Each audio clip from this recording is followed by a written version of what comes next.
quel type de pensée es-tu? Parce que HPI, TDA, autisme, enfin l'autisme c'est encore particulier, mais c'est toujours ça. On manque de concentration. Pourquoi est-ce qu'on manque de concentration? Parce qu'on n'a pas l'orientation correcte. Une fois qu'on met l'orientation correcte, on peut percevoir le monde, c'est comme une antenne. On perçoit le monde de manière correcte. Si on est ici, c'est pas par hasard. Et pour avoir une bonne spiritualité, il faut être bien ancré. Pour être bien ancré, il faut comprendre le monde, comment il fonctionne. Bienvenue, c'est une nouvelle rencontre que l'on vous propose aujourd'hui. On va parler d'un sujet qui touche beaucoup de gens. Et lorsque effectivement on évoque les TDA, les hauts potentiels, la dyslexie, les 10 quelque chose, eh bien, je sais que ça concerne beaucoup de ceux et celles qui nous retrouvent dans ces émissions et qui n'ont pas toujours la chance, entre guillemets, d'être diagnostiqués. Eh bien, vous allez voir qu'il y a aujourd'hui des experts de ceux et celles qui s'installent sur ces canapés et qui viennent vous accompagner dans cette démarche. Et c'est un formidable espoir que nous propose mon invité d'aujourd'hui. On va parler de neuromodelage, précisément. Elle s'appelle Betty Rossito, et elle est installée sur ces canapés. Bonjour Betty. Bonjour Marc. Merci infiniment d'être là. Avec Merci de vous confier aussi, parce que je sais que ça n'est pas chose simple, parce qu'en préparant l'émission, vous avez commencé par une phrase qui m'a profondément touché. Vous dites « J'ai toujours pensé que mon cerveau ne fonctionnait pas et que j'étais une coquille vide ». Vous avez pensé ça longtemps? Oui, j'ai pensé ça longtemps.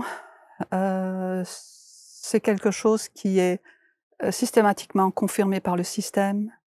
On ne sait pas qui on est, on ne sait pas comment on fonctionne, et il n'y a personne pour vous le dire, pour vous l'expliquer.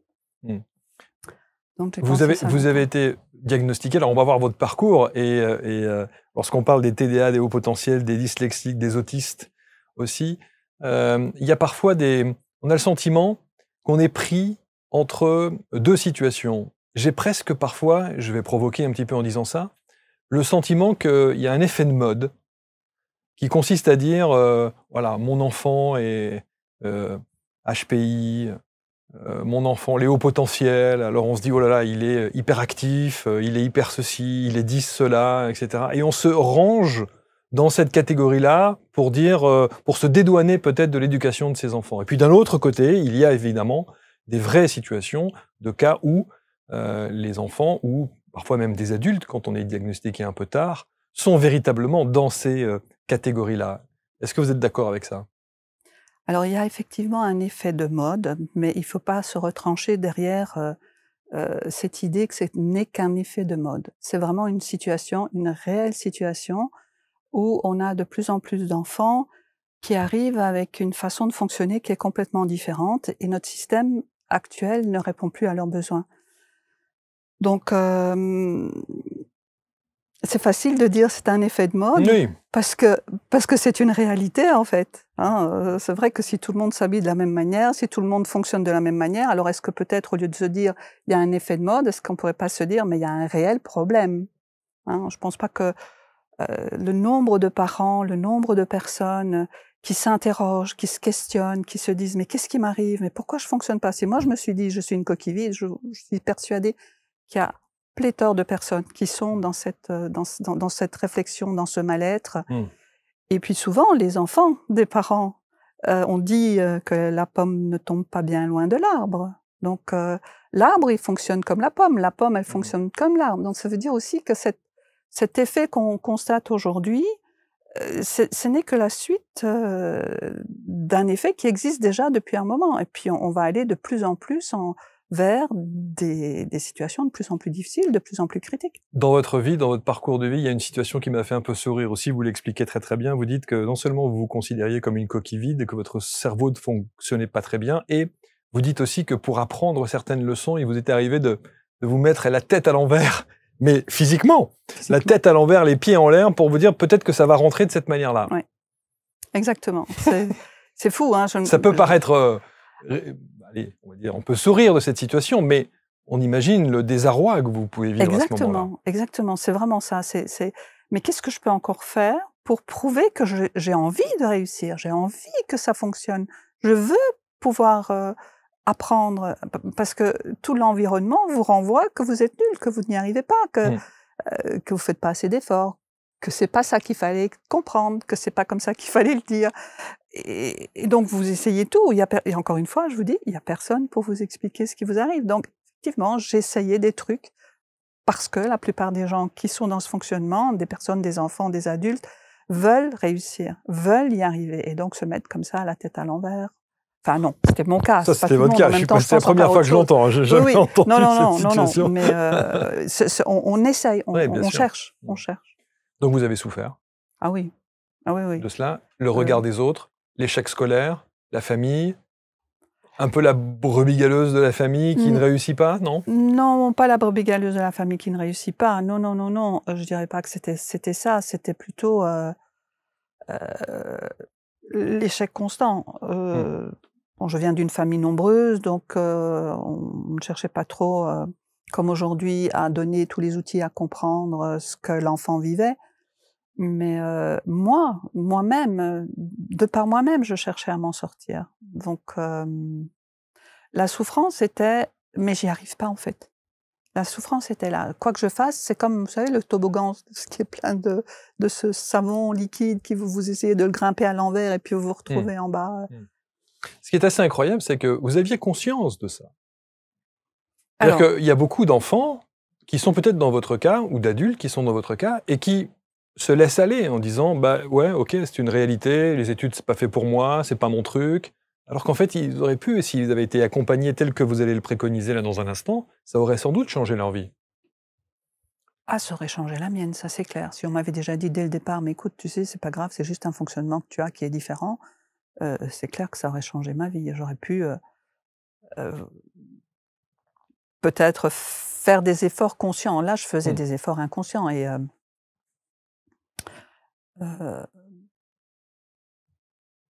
j'aurais... C'était quelque chose d'inconscient, effectivement, mais la volonté était là. La volonté de réussir était là. Vous allez prendre des cours du soir. À 14 ans. À 14 ans. Ouais. Vous allez reprendre des cours de français bien plus tard. Je crois que j'avais 45 ans, ouais, me disant « mais non, mais c'est pas possible, je dois pouvoir arriver à écrire sans faute Ouais. ». Eh ben, je prenais tous les cours possibles. Donc, vous voyez, à 45 ans, si on prend encore des cours de français alors qu'on a fait toute son éducation scolaire en français, c'est qu'il y a vraiment la volonté de réussir.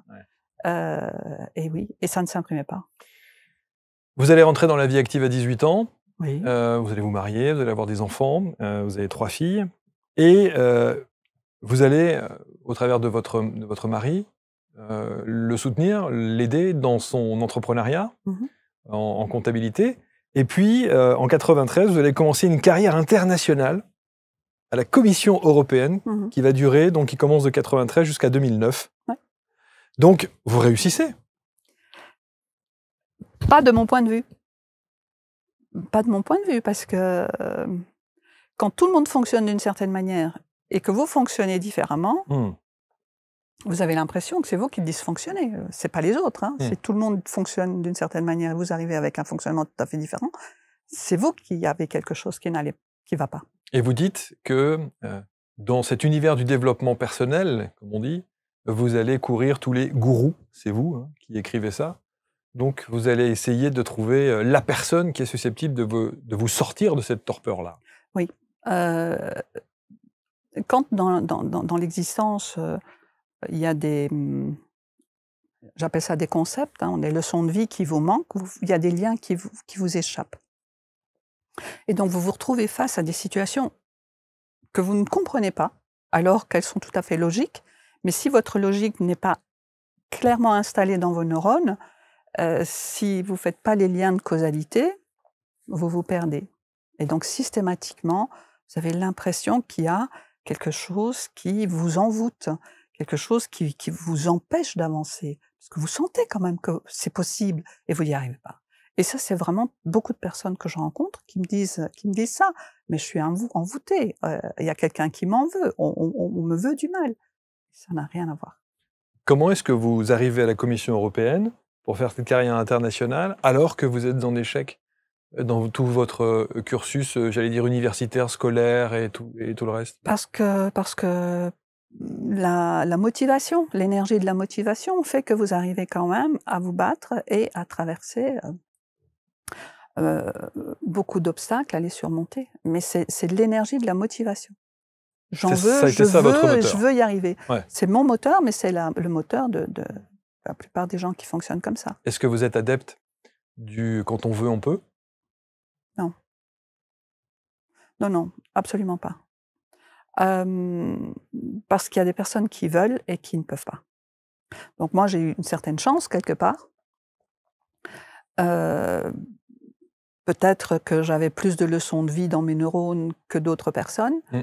J'ai envie de vous raconter rapidement l'histoire d'un petit garçon que j'ai connu aujourd'hui, il doit bien avoir 34-35 ans, à l'école primaire, mais c'était un génie. On le faisait sauter de classe.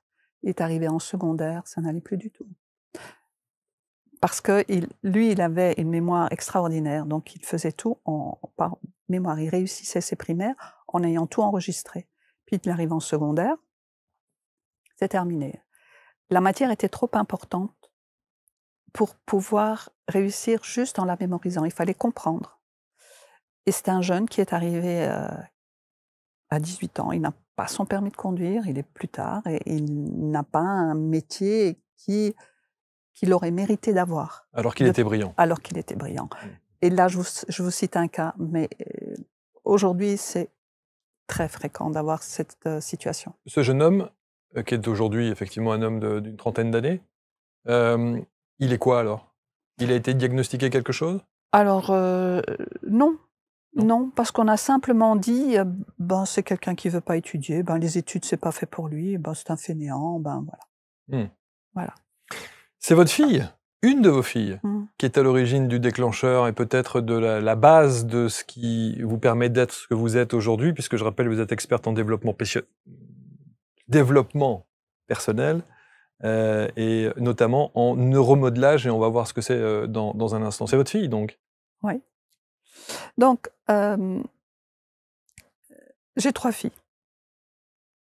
La première, elle a un quotient intellectuel. Elle a près de 40, elle a plus que 40 ans, près de 40 ans, je sais plus. Elle a un quotient intellectuel très élevé. La deuxième est brillante aussi.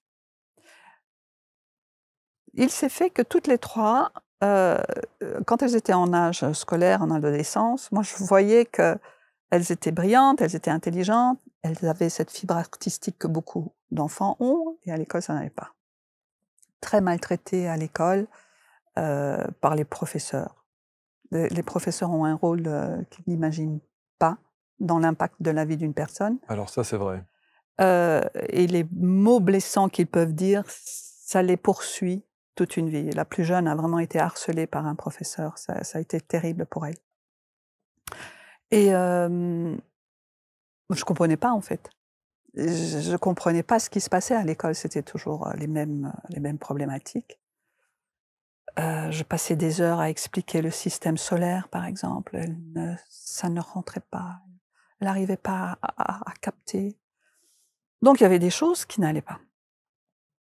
De fil en aiguille, on m'a parlé de la dyslexie. On m'a parlé d'abord du haut potentiel. Alors moi, je dis haut potentiel. Non, c'est pas moi, c'est pas nous, c'est pas possible. Ça n'a rien à voir. Et pourtant, on est bien dans cette fibre-là. Donc, on m'a parlé de la dyslexie. Puis j'ai fait mes premières... D'abord, ça a été un week-end. Un week-end de formation. Je dis, OK, je vais voir de quoi ils traitent. Il faut que je trouve. Et j'ai trouvé. Et j'ai pu commencer à les aider. Donc les 2 premières sont haut potentiel? Alors, j'aime pas les étiquettes. Oui, je sais bien. Et pourtant, il faut... On peut pas... En même temps, quand on vous diagnostique, vous...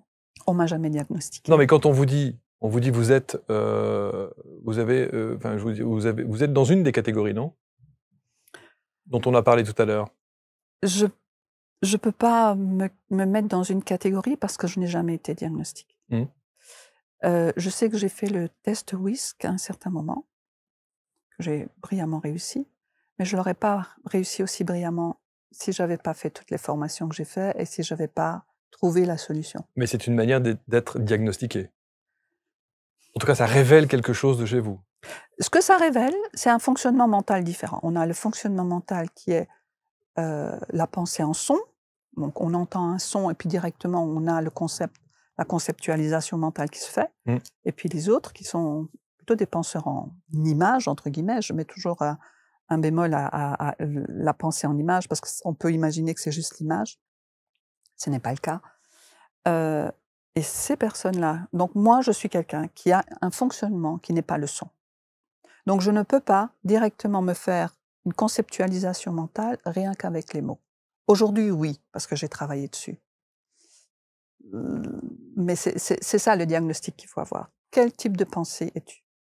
Parce que HPI, TDA, autisme, enfin l'autisme c'est encore particulier, mais c'est toujours ça. On manque de concentration. Pourquoi est-ce qu'on manque de concentration? Parce qu'on n'a pas l'orientation correcte. Une fois qu'on met l'orientation correcte, on peut percevoir le monde, c'est comme une antenne. On perçoit le monde de manière correcte.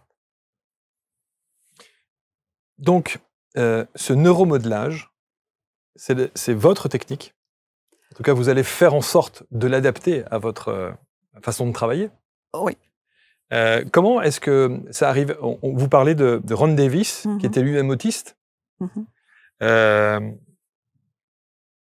Comment vous arrivez justement à mettre en place cette technique et vous dire que dans cet univers du développement personnel et de ces personnes qui ont besoin à un moment donné d'accompagnement pour pouvoir enfin se révéler et mettre peut-être le doigt sur la problématique qu'ils rencontrent dans leur vie, comment est-ce que vous en arrivez à mettre en place ce neuromodelage, comme vous dites? Bien, je dirais que c'est un parcours. Ce sont des études qu'on va piocher. Hein. J'ai pioché beaucoup chez Davis, énormément. C'est quand même lui qui a complètement, je dis toujours, il a démonté la machine humaine pour en faire des puzzles, de manière à ce que on puisse reconstruire le puzzle pour chaque personne, et chacun après va puiser les pièces qui sont manquantes. Mais c'est pas seulement Davis, c'est aussi la communication non violente, c'est la régulation émotionnelle, c'est la théorie polyvagale, c'est d'autres techniques comme l'IFS dont on n'entend peut-être pas assez parler. Qui veut dire? IFS, Internal Family System, c'est donc la façon dont notre système intérieur, toutes nos facettes se comportent l'une avec l'autre. Donc notre propre façon d'être, nos comportements, c'est chaque fois des facettes différentes, des masques, ce qu'on appelle des masques, et encore d'autres peut-être qui m'échappent là aussi. Le zéro mental aussi, tout ce qui est cette manière d'être dans cette constance qui n'est pas notre constance, qui n'est pas une réalité, cette boîte dans laquelle on évolue et de laquelle on peut sortir facilement. Enfin, facilement. Facilement, c'est pas le cas, mais on peut en sortir. Et donc, c'est une association de tous ces éléments-là. C'est ça, vous êtes allé puiser en fait dans tous les enseignements que vous avez suivis, et vous en avez fait votre propre adaptation. C'est ça. Qui s'adresse à qui alors pour le coup? Parce qu'on a mis un peu dans le même panier un peu tout le monde, c'est ce que je disais tout à l'heure. On l'a intitulé d'ailleurs de cette manière-là, le neuromodelage, le nouvel espoir pour les TDA, les HPI, les 10, quelque chose, etc., etc. Cette méthode-là que vous avez mise en place s'adresse justement à tous dans cette dimension-là, dans cet univers-là? Oui. Alors ça s'adresse à tous, toutes les personnes qui se retrouvent en perte de sens dans leur vie. Il va y avoir du monde. Hein. Oui, il y en a. Hein, vous êtes d'accord, hein? Pourtant, ils ne sont pas tous diagnostiqués. Hein? C'est sûr. Ok. Mais alors, mon dada pour l'instant, ce sont les mamans. Parce que les mamans, elles sont complètement désespérées, désemparées, impuissantes. Elles ne savent pas comment aider leurs enfants. Donc, ce sont les mamans qui subissent le fait d'avoir un enfant dont on n'arrive pas à canaliser, j'ai envie de dire, les comportements, l'attitude, les émotions, etc. Hein. Oui. Ce ne sont pas les mamans elles-mêmes. L'apprentissage. Voilà, mais justement, moi je me suis rendu compte dans ma façon d'accompagner, dans mon expérience, qu'on demandait à un enfant de changer, alors que l'enfant, il fait partie d'un système. Et si le système dysfonctionne, l'enfant, on ne le sortira pas de son dysfonctionnement. Il faut donc pouvoir en même temps donner tout ce qui manque aux parents, parce que ce qui manque aux enfants, ben, souvent manque aux parents. Et puis on peut faire un travail global avec l'enfant. Mais l'enfant ne pourra pas changer s'il n'y a pas un changement au niveau du parent. C'est très culpabilisant pour les parents. Bien, c'est vrai, le parent peut se sentir dans la culpabilité, mais vous savez, quand il peut sortir lui-même de son mal-être. Parce que qu'est-ce qu'il fait sentir mal, le parent? C'est de voir son enfant et de projeter un avenir catastrophique pour son enfant. Donc là, c'est sa souffrance. Donc il faut quand même d'abord le libérer de cette souffrance-là, le parent. Parce que sinon, l'enfant, il n'est pas dans un environnement assez sécurisant pour dire on peut y aller. Donc oui, je suis tout à fait d'accord, c'est très culpabilisant, mais il faut dépasser cette idée-là. Parce que ce n'est pas de la culpabilité, c'est quelque chose qui est malgré soi. On n'a pas le contrôle sur ce qui se passe dans la systémique. On n'a pas le contrôle. Parce que moi, maman, j'ai moi-même eu une éducation et je viens moi-même d'un système que je vais reproduire. Donc il faut casser ça. Et changer l'idée que... Ou peut-être simplement se dire, effectivement, pour aider mon enfant, je suis prête à faire aussi, moi, le travail. Donc, il n'y a pas d'autre chemin. Donc il faut déjà une vraie prise de conscience. Il faut une prise de conscience, il faut du courage, il faut de la motivation et il faut beaucoup de souffrance. Ça veut dire que vous commencez... Ça donne envie quand vous dites... Oui, mais je sais que j'ai souvent reçu des parents en pleurs, avec un seul enfant.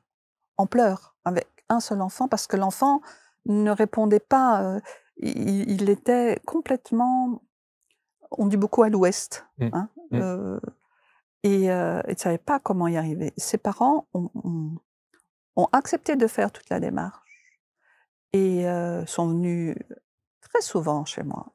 Aujourd'hui, cet enfant qui est à l'ouest, elle fait des études universitaires.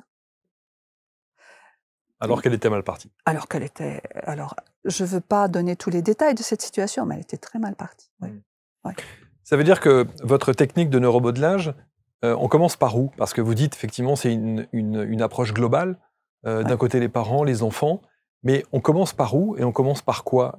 Quand les parents viennent parce que l'enfant est comme ça, et que vous savez qu'il y a les nécessités d'abord de travailler sur les parents. Ça veut dire que vous dites aux parents, on va commencer par vous?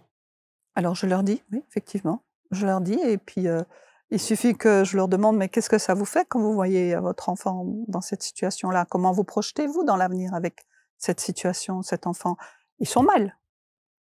Donc, on commence d'abord par libérer ce mal-être-là pour qu'il puisse être bien. Et en même temps, on commence en parallèle le travail avec l'enfant, mais pas seulement, parce que ce qui est bon pour l'enfant est bon pour le parent. Et donc, on va travailler sur les principes de changement, de causalité, de conséquence, de temporalité, la séquence. Mon Dieu, si vous saviez, moi, la séquence, mais c'était un cauchemar. Quand une phrase commençait par le « si », j'étais complètement perdue, j'étais paumée, je savais plus. Du genre? Ça me déconnectait complètement de la réalité. Des phrases, des explications. Si vous deviez être dans une situation X et qu'il vous fallait prendre, je ne sais pas moi, le métro, moi c'était fini, vous me perdiez, je ne pouvais pas rester connectée à tout ce qui était dit. Ah oui. Donc, principe de causalité, de séquence, d'ordre et de désordre. L'ordre et le désordre, on sait aujourd'hui que c'est un fléau pour certains parents. Que ce soit un énorme désordre, que ce soit trop d'ordre. Est-ce que lorsque vous allez travailler sur les parents, l'enfant est là? Non, c'est pas nécessaire. Donc, quand on travaille uniquement sur le parent, on va simplement lui permettre de désactiver tout ce qui est émotionnellement difficile, de manière à ce qu'il puisse se sentir serein, rechercher cette sérénité, cette sécurité intérieure. Comment est-ce qu'on accompagne un enfant dans le meilleur des cas? C'est en étant soi-même en bonne condition d'accompagner l'enfant. Quand on est dans la colère, quand on est dans la déception, on n'a pas les comportements adaptés pour accompagner un enfant. Vous êtes thérapeute aujourd'hui? Vous vous considérez comme thérapeute?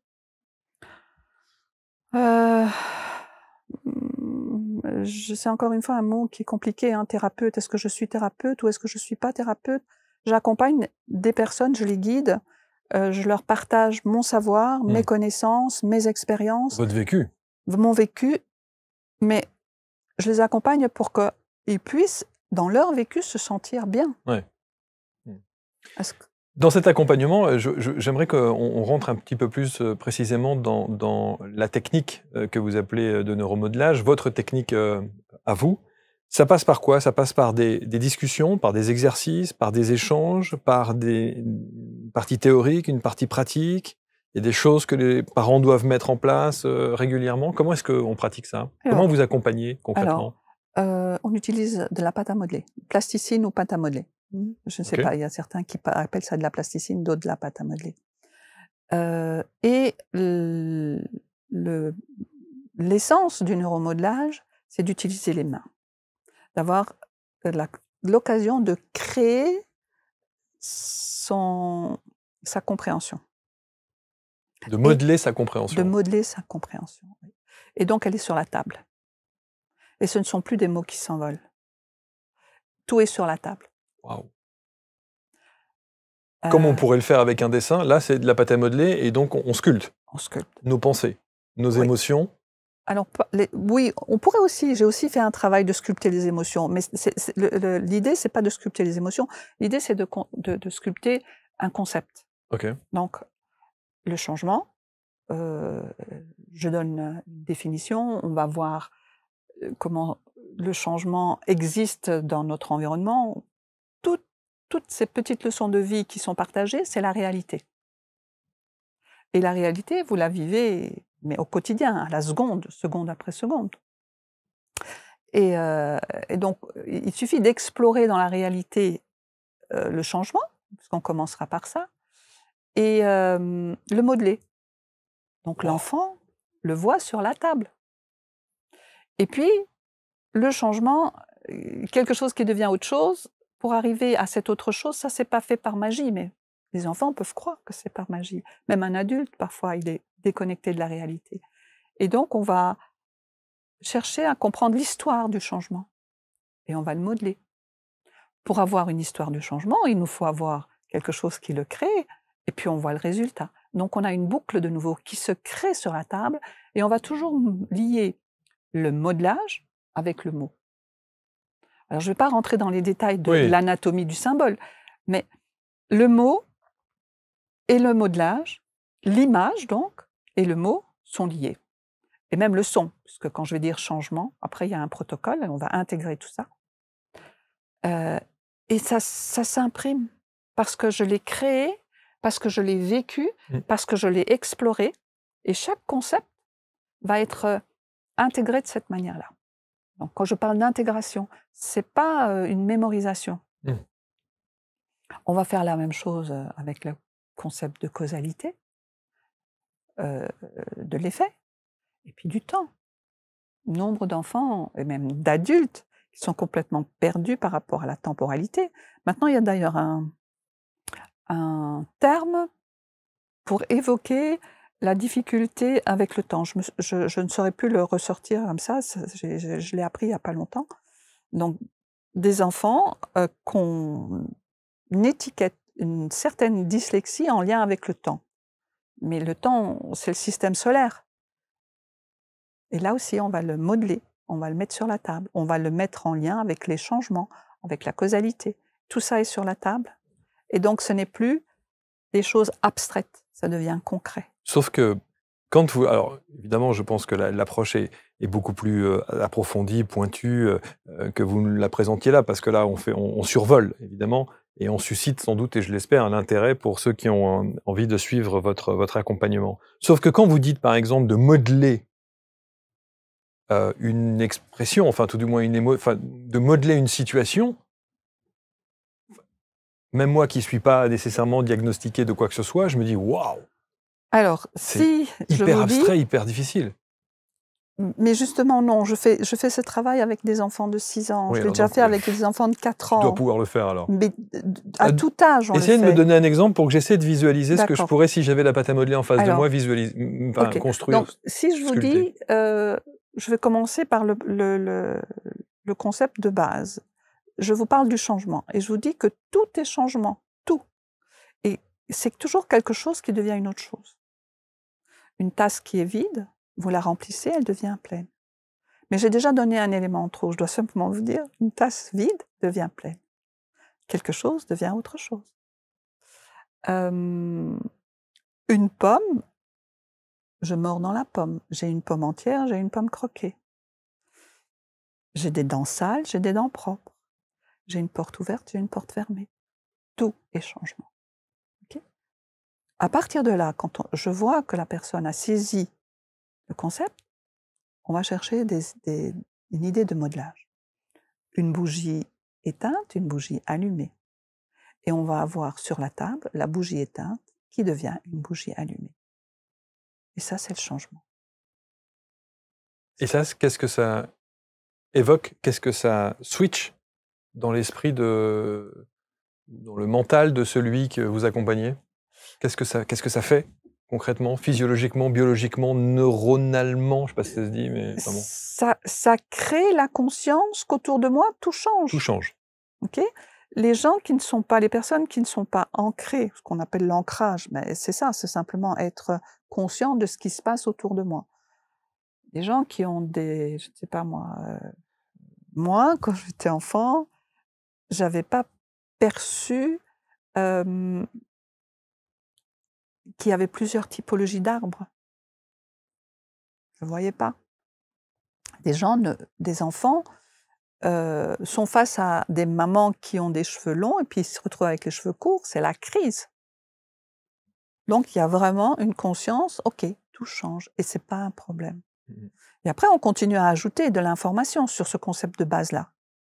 Qu'est-ce qui fait que ça change? Et sur des concepts simples, on continue à créer ces circuits neuronaux qui vont faire en sorte que tout a du sens, tout est lié. C'est ça la vie, hein, tout est lié. Je ne sais pas si j'ai répondu à votre question. Si, j'essaie de visualiser parce qu'il y a à la fois une dimension très concrète et donc palpable par le biais de la sculpture de la pâte à modeler et très abstraite par le biais du circuit neuronal et de ce que ça peut effectivement impacter. Vous voyez ce que je veux dire avec l'approche que vous... C'est pour ça que vous appelez ça le neuromodelage. Oui. Parce qu'il y a l'approche avec la fameuse pâte à modeler. On le crée. Voilà. Il y a évidemment d'abord toutes les explications et toute l'exploration dans la réalité, et puis on crée sa propre compréhension et... C'est assez fascinant et j'aimerais bien que... Vous avez parlé effectivement de quelques personnes, des enfants que vous avez peut-être accompagnés, mais est-ce que vous avez des exemples précis j'allais presque dire de métamorphose, c'est-à-dire qu'il y a une approche avec un parent ou un enfant qui arrive pour la première fois peut-être dans votre cabinet, dans votre façon de faire, et puis qui, au bout des séances, se révèle complètement et il y a un changement de vie radical. Vous avez un exemple de ça, quelque chose qui vous a profondément marqué? Oui, alors je peux vous en citer un qui me revient là tout de suite en tête, c'est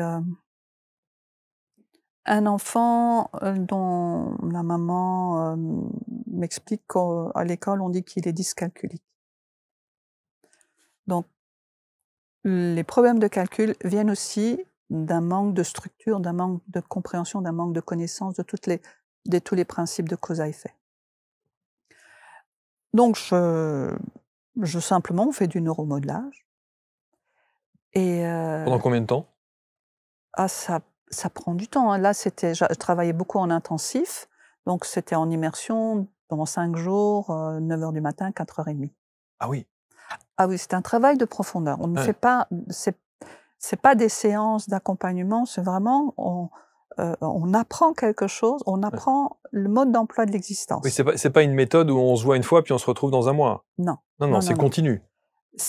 Il faut arriver à intégrer tous les concepts, au moins du premier pilier, parce qu'il y a 3 piliers. Okay. Le premier pilier, c'est le monde du physique. Ça explique comment le monde du physique fonctionne. Okay. Et toutes les personnes qui l'ont fait se trouvent vraiment ancrées. Quel âge avait cet enfant? Alors, je pense qu'il avait une dizaine d'années à l'époque. Et donc, on a fait le neuromodelage. Et puis, en fait, la maman, elle me dit, au bout du compte, elle dit, mais en fait, il n'est pas dyscalculique du tout. Il n'était pas dyscalculique du tout. Il avait simplement le problème de placer les chiffres au bon endroit. Mais arriver à pouvoir placer les chiffres au bon endroit, ben, il y a toute une suite logique d'informations pour arriver jusqu'à l'ordre, les choses, à la bonne place, dans la bonne position et dans le bon état. Mais pour arriver à ce concept-là, à pouvoir l'intégrer, on a dû passer par tous les autres. Et l'enfant, donc, sorti de sa dyscalculie.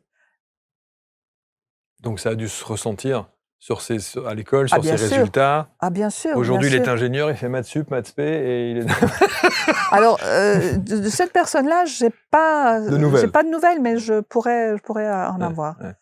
Un autre enfant qui m'a beaucoup marqué, beaucoup touché. Bon, il y en a plusieurs, hein, mais ça c'était une maman qui est venue me voir avec cet enfant de 9 ans.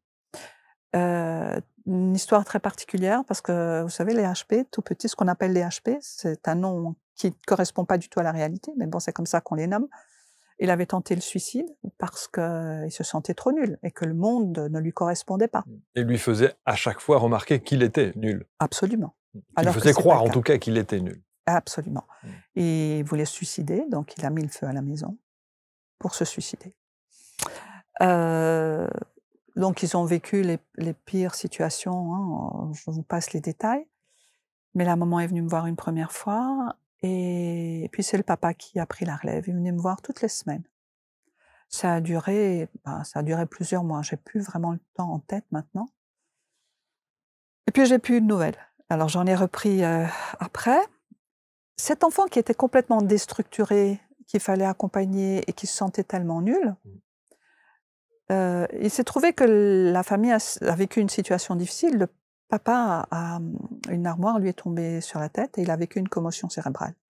Eh bien, c'est cet enfant qui avait 10-12 ans après, qui a repris la relève et qui a pu aider la maman. Il avait une petite sœur handicapée et qui a pu aider et être présent, ce qu'un enfant déstructuré ne peut pas faire. Est-ce que c'est intéressant ce que vous dites sur le mot un enfant déstructuré? Est-ce que Oui. ça veut dire que tous les TDA, HPI, 10, quelque chose sont des personnes déstructurées? Ce sont des personnes qui ont besoin d'avoir le mode d'emploi consciemment. Comment ça fonctionne le monde? C'est peut-être ça l'ère du Verseau, hein. C'est peut-être la connaissance. Dis-moi, je ne sais fonctionner que si on me dit comment ça fonctionne. Alors, je vous ai pas parlé de l'orientation. Avant de faire tout ce travail-là, il y a une espèce d'ancrage qui est l'orientation. Pour pouvoir percevoir le monde qui m'entoure, je dois avoir l'antenne placée au bon endroit. Donc ça, c'est ce qu'on fait. Donc toutes ces personnes qui ont des difficultés de concentration, c'est parce qu'elles sont constamment dans la confusion. Si vous êtes dans un environnement que vous connaissez pas, imaginez que vous êtes tout est noir ici, vous allez vous cogner partout. Il suffit que vous ayez une petite lumière et puis bien ancrer l'orientation au bon endroit, vous allez savoir passer partout. Donc ça, c'est très important de commencer par donner l'orientation à chaque enfant. Et le point commun entre toutes ces personnes, c'est la désorientation. Confusion. Comment ça marche le monde? Je suis confus. Et beaucoup d'adultes, de jeunes de 30, 35 ans, se retrouvent dans ces situations avec des difficultés à répondre aux consignes, même dans un environnement de travail. Ils sont perdus. Vous avez dit tout à l'heure aussi, dans la présentation, je disais que c'était un nouvel espoir pour les TDAH, les hauts potentiels, dyslexiques et autistes. Oui. L'autisme, c'est encore quelque chose peut-être d'un peu différent, mais vous l'intégrez dans votre méthode de neuromodelage. Alors, je vous parlais tout de suite de l'orientation. Pour un TDA, un HP, un 10, l'orientation est mal placée. Pour un autiste, il n'y a pas d'orientation du tout. Donc, c'est la vraie passoire. Le cerveau, comme la personne n'est pas présente, s'il n'y a pas d'orientation, je ne suis pas présent à ce qui se passe. Et donc, l'autiste ne peut pas apprendre. Pourtant, tout est là. Le cerveau fonctionne, il a la capacité de pouvoir apprendre, mais il n'a pas d'orientation. Donc, il n'est pas présent. Il n'est pas incarné. Il n'est pas dans son corps. Il ne sait pas apprendre. Donc, on commence par lui donner une orientation.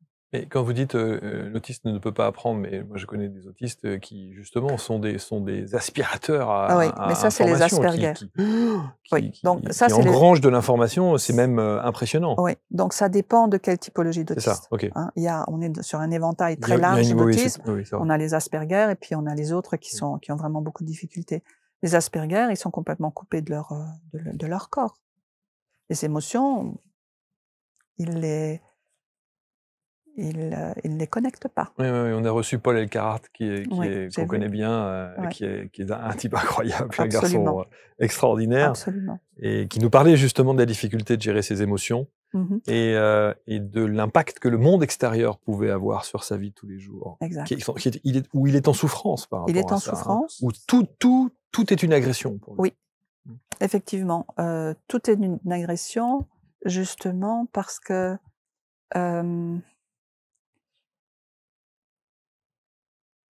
leur corps est complètement ouvert. Leurs émotions sont complètement... c'est comme s'ils avaient un corps subtil et pas un corps physique. Donc, intégrer le corps physique, ça met des limites. Hein, nous, on a des limites. Les autistes n'ont pas de limites. Ils font partie du tout. Ils sont le canapé. Ils sont vous-même. Ils sont votre bouche qui parle. Et tous les éléments qui les entourent sont des informations. Et c'est trop d'informations à traiter. En fait. Et vous les accompagnez aussi, eux? Oui. Okay. Avec sur le même principe que la pâte à modeler, que la gestion de la structure, la structure de la matière, avec le... Oui. Ah oui. C'est phénoménal. C'est vrai? C'est phénoménal. Alors, on ne change pas. L'autiste, c'est quelqu'un de particulier. Il sera toujours quelqu'un de sensible, il sera toujours quelqu'un de bon. Un autiste, vous ne le faites pas mentir, vous ne le faites pas tricher. Il est vrai, il est authentique. Et c'est ça aussi, hein. La difficulté, c'est que l'autiste perçoit les masques. Il n'y a pas de cohérence entre ce qu'on dit et ce qu'on ressent. Et lui, il perçoit tout ça. Mais qu'est-ce que ça lui apporte alors, ce neuromodelage? Qu'est-ce que ça lui permet? Ça lui a, parce que je vous ai parlé du changement, mais avant le changement, on va aussi travailler le corps, la limite du corps, le soi. Et quand on a la conscience d'être séparé des autres, on commence à créer nos limites. Donc c'est ça que ça va apporter à l'autiste. C'est d'abord de dire, OK, j'ai des limites dans mon corps. Okay, et on va apporter toutes ces informations-là qui vont construire tous les circuits neuronaux. Ça va, au lieu que ce soit une passoire, ça va devenir du terreau. Et toutes les informations vont germer. Je vous ai parlé du premier pilier, on travaille le monde du physique pour comprendre tout l'impact du monde du physique.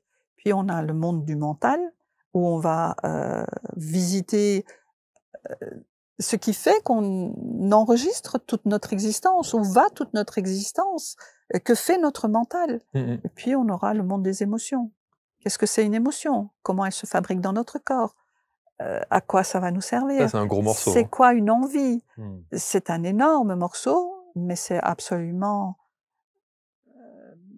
puissant. Ça, c'est les 3 piliers? C'est les 3 piliers. Et à chaque fois, c'est 3 fois 5 jours? Oui. Non, ça dépend de la personne. Okay. Alors, à l'époque, c'était 5 jours pour le monde du physique, et puis, normalement, encore 5 jours pour le monde de l'émotionnel et du mental. Mais ça dépend de chaque personne. Ça peut aller très vite ou ça peut prendre énormément de temps. Ça dépend vraiment. Il faut réaliser que ce n'est que des leçons de vie qu'on intègre et qu'on peut prendre le temps de les intégrer ou les faire très rapidement. Vous êtes une soudeuse d'âme. Une soudeuse d'âme? C'est-à-dire que vous arrivez à ressouder peut-être certaines connexions qui sont dessoudées d'une certaine manière. Et donc, c'est très imagé, hein, ce que je dis, évidemment. Mais ce que je veux dire, c'est que ce qui est assez fascinant, et je me mets encore une fois à la place des parents qui sont dans un désarroi incroyable, parce que vous avez parlé tout à l'heure de ce jeune garçon qui est tellement malheureux, tellement impacté par sa souffrance, qu'il en arrive à des situations extrêmes au point de vouloir mettre fin à sa vie, quoi. Et donc, aujourd'hui, tout va bien. Oui, absolument. Ça, c'est quand même la preuve d'un mode de fonctionnement qui... Quand vous dites soudeuse d'âme, peut-être que ça me fait penser qu'en fait,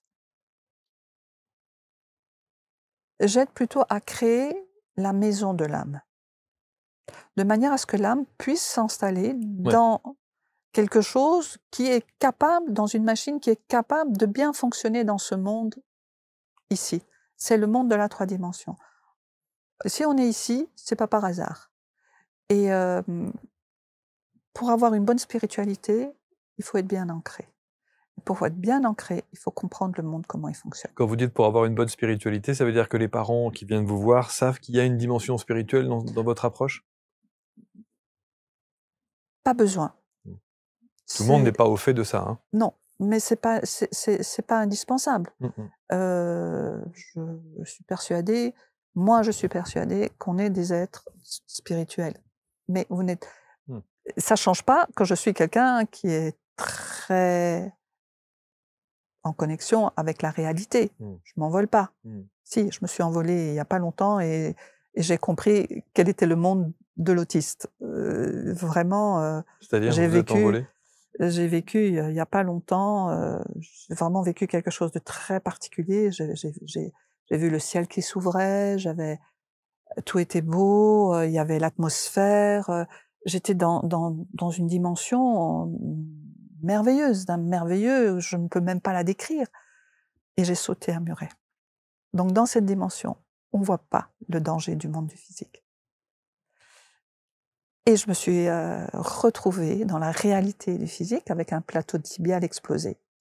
Donc, ah oui, c'est une vraie expérience, une vraie expérience physique avec le vrai muret que vous... Ah oui, d'accord, je croyais que vous étiez partie, on va dire. Ah, mais je suis partie pendant 30 secondes, mais ça m'a suffi d'être dans cet environnement-là où tout était tellement magique, tout était tellement beau. C'est tout juste si j'entendais pas de la musique, et j'ai sauté parce que je n'ai pas perçu le danger.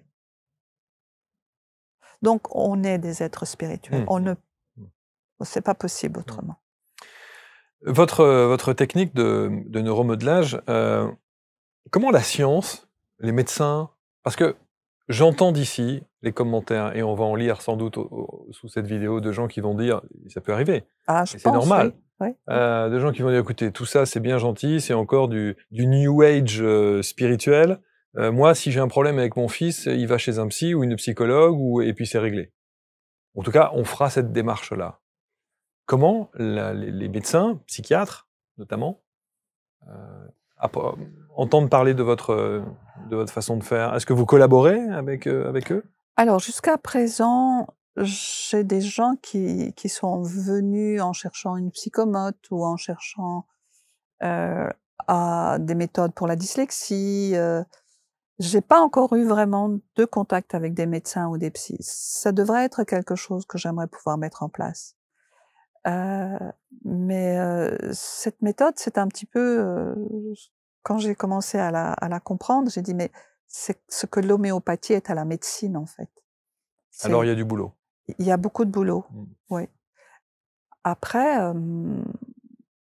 est-ce que tout est scientifiquement prouvé aujourd'hui ou est-ce qu'il y a beaucoup d'empirisme et beaucoup de choses qu'on finira par admettre. Par admettre et par faire les recherches scientifiques. Mais en même temps, quoi de plus beau qu'une preuve physique d'un enfant qui se remet sur le chemin d'un équilibre de vie, d'un apaisement, et qui, par évidemment rayonnement, n'impacte pas sa famille, ou l'impacte d'une manière positive, où il y a de l'apaisement dans le foyer. Ça, c'est une preuve. C'est une preuve qu'il y a eu une amélioration, qu'il y a eu même une transformation. Oui. Et quelle est la question alors? Et la question, c'était de se dire que parfois, j'ai souvent du mal à comprendre le côté réfractaire que certaines personnes peuvent avoir, en se disant non, non, non, mais moi, à part la science et les psychiatres, c'est tout ce qui m'importe. Voilà, c'est ça. Quel argument peut-on apporter à ça, quoi? Je vais dire, on ne fera pas boire un cheval qui n'a pas soif. Oui, c'est ça. C'est ça. Et je dois mettre déjà énormément d'énergie à accompagner quelqu'un. Comme vous avez dit, les parents qui culpabilisent, etc. Ouais. C'est déjà beaucoup, beaucoup de boulot à les accompagner et à les supporter jusqu'à ce qu'ils arrivent au bout du chemin. Et ce qui se passe aussi, c'est que souvent on m'a dit, tu sais Betty, on essaye de parler de ce que tu fais, mais les gens comprennent pas. Mmh. Ils comprennent pas en fait. Ils voient la différence, ça se voit, mais ils comprennent pas. Je trouve que votre méthode, le neuromodelage, votre approche, la façon dont la douceur avec laquelle également vous le faites, et ça s'entend dans votre timbre de voix, je suis très sensible à la notion du timbre de voix. Je trouve que d'abord c'est un formidable espoir. C'est un formidable espoir parce que vous dites à un moment donné, à l'heure actuelle, on jette beaucoup trop d'intelligence à la poubelle. Et on se dit quand même, et c'est un véritable espoir face au gâchis qu'il y a, notamment avec nos enfants sans doute, qu'on n'arrive pas à gérer ou qu'on n'arrive pas à Ouais. maîtriser parce qu'ils sont ceci, disent quelque chose, TDA, d'HPI Ouais. et autres. C'est vrai. Donc cette phrase n'est pas de moi, hein, et j'ai beaucoup d'émotions quand on parle de ça, parce que ça c'est justement Ron Davis qui a beaucoup souffert, qui est sorti de son autisme, qui a énormément souffert, qui est très connecté aussi, hein, les autistes sont très connectés. Mmh. Et il disait, toutes ces intelligences, on les jette à la poubelle. C'est une réalité. Prenez un enfant, observez son intelligence. Et puis on le dit. Il y a eu des études qui ont été faites aussi, hein. Le nom maintenant du pédagogue qui a fait ça m'échappe. Mais il y a des études qui ont été faites pour démontrer qu'un enfant, dans sa scolarité, perd de sa créativité. Un enfant à qui vous lui renvoyez régulièrement que ce qu'il fait n'est pas juste, que ce qu'il a compris, c'était pas ce qu'il fallait comprendre. Le nombre d'enfants à qui on dit, vous savez, il faut aller les mettre dans des écoles spécialisées. Ah, moi, je veux bien faire une école spécialisée. Oui. Ah, franchement, Ah oui. ce serait redonner à tous ces enfants les explications nécessaires pour qu'ils puissent bien fonctionner. Ça serait tellement... À l'inverse, est-ce qu'il vous est arrivé d'être face à des enfants et pour lesquels vous ne pouvez rien faire? Malheureusement, oui. Donc ils ne sont ni ceci, ni ceci, ni cela. Ah, c'est pas qu'ils ne le sont pas, c'est qu'ils sont arrivés à un tel niveau de souffrance et de ras-le-bol qu'ils veulent plus rien savoir. Et ça, c'est irrattrapable. Bah, ça sera rattrapable au moment où eux, ils auront décidé de se rattraper. Oui. Donc, ça peut se faire à tout moment, à tout âge, mais c'est une énergie, une motivation qui doit venir de l'intérieur. Les mamans avec des enfants jusqu'à 9 ans, 10 ans, oui. Les mamans avec les adolescents, c'est quasiment impossible. C'est trop tard. Et on va avoir de plus en plus de cas de parents qui vont se faire battre, des enfants qui réagissent violemment, des décrochages scolaires qu'on connaît déjà maintenant. C'est déjà la réalité. Mais on ne fait pas le lien entre cette incapacité de l'individu, de l'adolescent, de faire des liens de cause à effet. Lui, il fait des liens de cause à effet comme ça l'arrange, et pas comme la réalité est. Je voudrais qu'on dise un petit mot sur votre association. Oui. Potentiel au carré. Oui. Quel est l'objet?